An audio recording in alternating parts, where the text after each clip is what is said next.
A good cardiovascular examination requires more than observation. You must think about the possible meanings of your individual observations, fit them together in a logical pattern, and correlate your cardiac findings with the patient's blood pressure, arterial pulses, jugular venous pulsations, the rest of your head-to-toe examination, and the patient's history. With the patient supine, begin the cardiac examination. One of the most important and frequently used skills of physical examination, and often the first step in your cardiovascular assessment, is estimating the jugular venous pressure, or JVP. In the beginning, this will seem difficult, but with time, you will find that the JVP provides valuable information about the patient's volume status and cardiac function.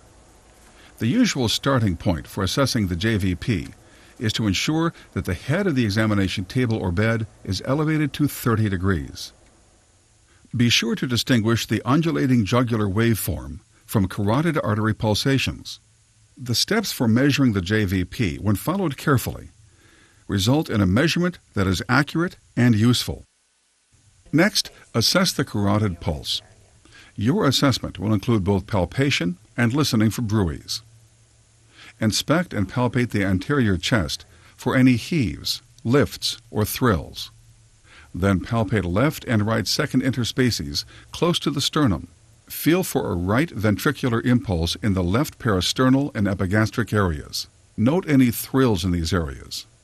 Identify the apical impulse, noting the location, diameter, amplitude, and duration.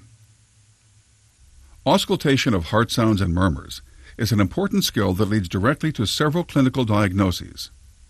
Therefore, it's important to know your stethoscope, particularly the respective uses of the diaphragm and the bell.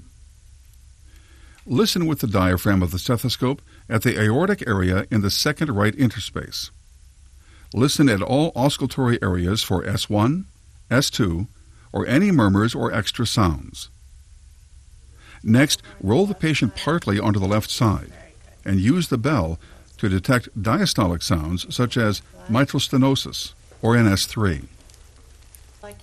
Then, with the patient seated and leaning forward, listen along the left sternal border and at the apex for the soft decrescendo diastolic murmur of aortic insufficiency.